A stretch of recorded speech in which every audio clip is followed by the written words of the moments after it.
मैं ज्योतिर्विद डॉक्टर गजेंद्राचार्य, प्रकाशक विशाल ज्योतिष कार्यालय, 2030/3 बोधगया मठ, बैजनाथ कमच्छा, वाराणसी से यूट्यूब चैनल के माध्यम से अपने सभी सब्सक्राइबर लोग के लिए तथा संपूर्ण देशवासियों के लिए अपनी 25 रचनाओं में यह स्वर्णिम रचना बृहद ज्योतिष रहस्य है, जो कि 5151 पृष्ठों में शुद्ध हिंदी भाषा में 5 खंडों में विभक्त है।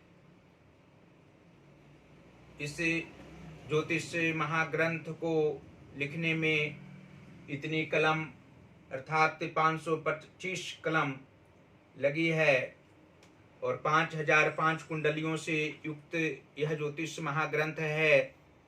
आज आप लोगों को जन्म कुंडली के अष्टम भाव में सूर्य तथा बृहस्पति को विराजमान रहने का फल स्पष्ट शब्दों में दर्शाने जा रहा हूँ।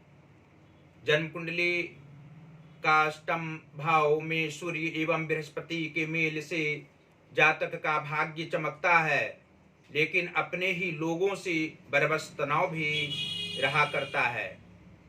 जन्मजात परोपकार करने वाला यह जातक होता है। त्याग की भावना में सदैव ओतप्रोत रहता है। अधिकांश लोग इनसे धोखाधड़ी भी करने की सोचते हैं और बीच मझधार में ले जाकर छोड़ दिया करते हैं, लेकिन ये दोनों ग्रहों के प्रभाव से पापक ग्रह निश्चित ही शांति व अच्छे फल देता है। कुछ संघर्ष करने के उपरांत भाग्योदय समयानुसार होता है। आयु के 25वें या 26वें वर्ष में इसका भाग्योदय होता है। जन्म कुंडली के अष्टम भाव में ये दोनों ग्रहों के प्रभाव से मृत्यु पर्यंत ये दोनों श्रेष्ठ ग्रहों के प्रभाव से जातक प्रतिकूल ग्रहों की दशा में भी सुखानुभव करेंगे। अपनी कलाकृति से देश में विशिष्ट सम्मान प्राप्त करेंगे। स्वविवेक पूर्ण कार्य करते हुए जीवन में कई देश की यात्राओं का योग तथा अपने पराक्रम के द्वारा सुहृद जनों को अति प्रसन्न करेंगे। जो व्यक्ति इस जातक से शत्रुता रखता है उसको भले ही वह दुख पहुंचाने की कोशिश करता है, लेकिन अनुकूल विचार स्वतः उत्पन्न उसके प्रति हो जाते हैं। काल्पनिक व्यक्ति अधिकतर सूर्य तथा बृहस्पति को अष्टम भाव में रहने से होते हैं। ओम का उच्चारण निरंतर इस जातक को करना शुभ व लाभप्रद रहेगा और यह भी स्पष्ट शब्दों में आप लोग जान सकते हैं कि जन्म कुंडली के एकादश स्थान अर्थात लाभ व आय भाव के स्वामी बुध ग्रह हों तथा विद्या व संतान भाव अर्थात पंचम भाव के स्वामी गुरु बृहस्पति हों तो अष्टम भाव स्थान स्थित सूर्य तथा बृहस्पति के प्रभाव से जातक को अधिकांश समय में परिश्रम करने पड़ते हैं, अधिक रूप से करने पड़ते हैं और पारिश्रमिक फल बहुत कम मिलना जीवन के पूर्वार्ध भाग तक मुख्य रूप से स्पष्ट है, लेकिन जीवन के उत्तरार्ध भाग में प्रसन्नता ही प्रसन्नता इनके जीवन में रहा करती है और संतान सुख की प्राप्ति मध्यावस्था में अवश्य ही होती है।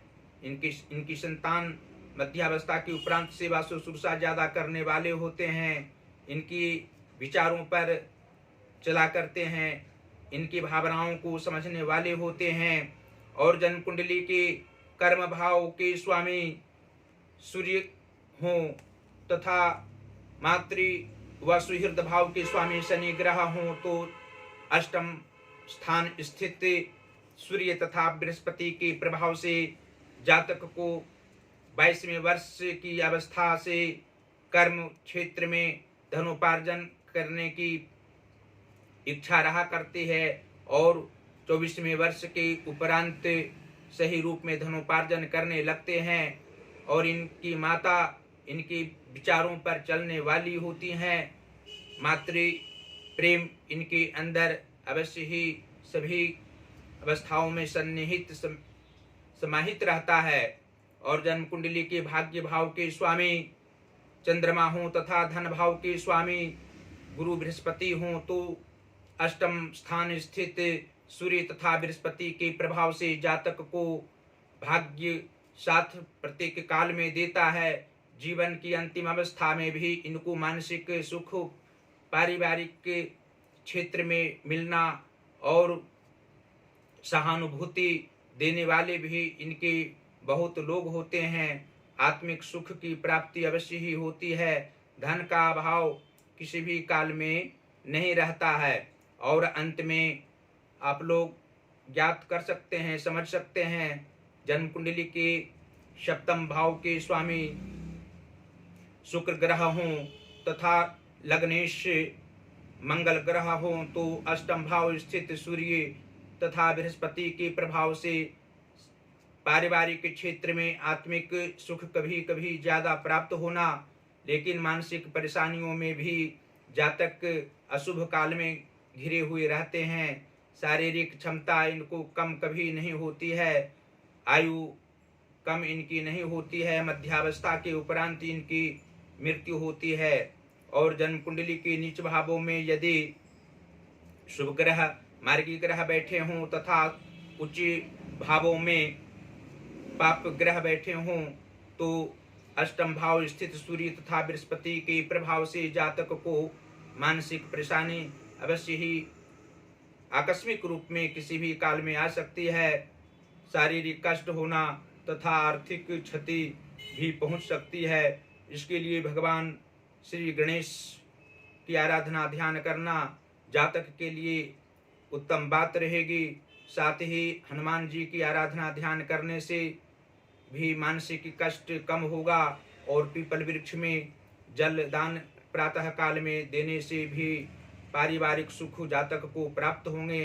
अन्य प्रकार की सांसारिक खुशियाँ भी उपरोक्त सभी उपायों के द्वारा प्राप्त होना भी लाजमी है। जन्म और इस ज्योतिष महाग्रंथ बृहद ज्योतिष रहस्य को आप लोग अवश्य मंगवाएं। इसको मंगवाने से अवश्य ही आप लोगों का सांसारिक दुख मिटेंगे और अन्य प्रकार के सांसारिक सुख प्राप्त होंगे। इसके ज्ञान से, इसके अंतर्गत जो ज्ञान है अंतर्गत आप लोग सभी प्रकार के सुख प्राप्त करने के लिए अवश्य ही इसको मंगवाएं। और प्रकाशिकीय कार्य हम करते हैं। जो भी हिंदी के लेखक हैं, संस्कृत के लेखक हैं या इंग्लिश बुक को आप प्रकाशित कराना चाहते हैं तो यहाँ अवश्य ही संपर्क करें। हमारा संपर्क का नंबर है, जो पहला नंबर है व्हाट्सएप नंबर 94 51 22 87 और 47। दूसरा नंबर है जो जियो का नंबर है और हमारा पेटीएम नंबर भी है 88 40 76 17 और 92। गूगल पर भी हमारी सभी रचनाओं को आप लोग देख सकते हैं। गूगल पर हमारा वेबसाइट है प्रकाशक विशाल ज्योतिष कार्यालय। और आप लोग जो सब्सक्राइबर लोग हैं,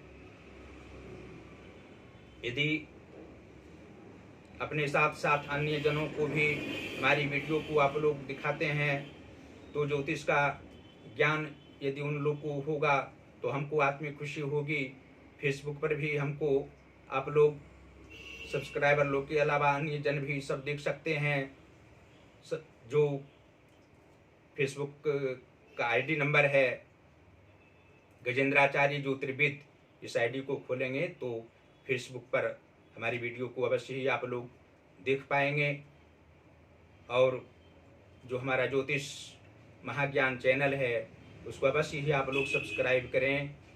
और अन्य जनों से सब्सक्राइबर लोग को अवश्य ही हम कहेंगे कि अन्य लोग अपने परिवार परिजन मित्र बंधु बांधव सभी को वीडियो अवश्य ही दिखाएं और इसका लाभ अवश्य ही प्रदान कराने में सबको सुख प्रदान कराने में, ज्योतिष का ज्ञान को देने में आप लोग सहायक सिद्ध हों। भगवान श्री काशी विश्वनाथ जी की कृपा आप लोग पर सदैव बरसती रहे। माता अन्नपूर्णा की असीम कृपा आप लोग पर रहे। आप लोग सदैव स्वस्थ रहें, प्रसन्न रहें।